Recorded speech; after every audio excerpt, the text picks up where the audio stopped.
So hello dear student, কেমন আছো? I hope প্রত্যেকে শুধু ভালো না, ভীষণ ভালো আছো।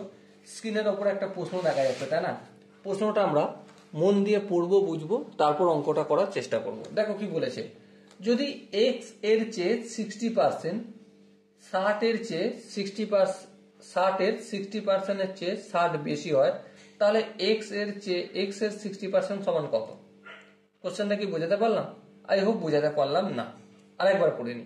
দেখো, এক্স এর 60%, এক্স এর 60%, ওকে, সেটা কত? সেটা সমান 60 এর 60%, 60 এর 60% এর চেয়ে 60 বেশি। তাহলে এই যে এক্স এর 60%টা 60 এর 60% এর চেয়ে 60 বেশি।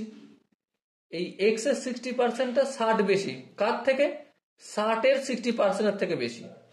তাহলে আমি একটা কাজ করি, ধরো তুমি বিয়ে বাড়িতে খেতে গেছো, তোমাকে 5টা মিষ্টি দিয়েছে, ওকে, আর তোমার ভাইকে দিয়েছে 2টো মিষ্টি।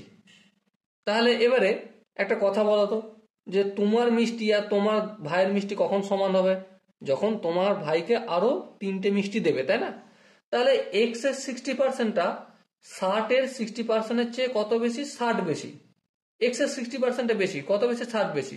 তাহলে একটা কাজ করি, আমি 60 এর 60%-এর সঙ্গে 60 যোগ করে দিই, তাহলেই ইকুয়েশন সমান হয়ে যাবে। ঠিক কি না? হ্যাঁ ঠিক। জিজ্ঞাসা কি করেছে?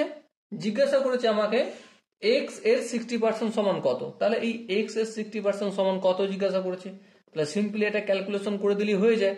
তাহলে 60 গুণিতক 60/100 প্লাস 60, কাটাকাটি করে এই শূন্য এই শূন্য কাটলো, এই শূন্য এই শূন্য কাটলো, 6 6 36, 36 প্লাস 60, 36-এর সঙ্গে 60 যোগ করলে 96 হবে সঠিক আনসার। তো দেখো, এখানে যে 4টা অপশন আছে তার মধ্যে option C is the right answer. I hope এই কোশ্চেনের কনসেপ্টটা প্রত্যেকে বুঝতে পেরেছো। যদি কোনো জায়গায় বুঝতে অসুবিধা থাকে, ডাউট থাকে, কনফিউশন থাকে, তাহলে কি করতে হবে? কমেন্ট সেকশন রয়েছে, কমেন্টে অবশ্যই জানিও। দেখা হচ্ছে পরবর্তী সেশনে। ততক্ষণ পর্যন্ত ভালো থেকো, সুস্থ থেকো এবং জয় হিন্দ।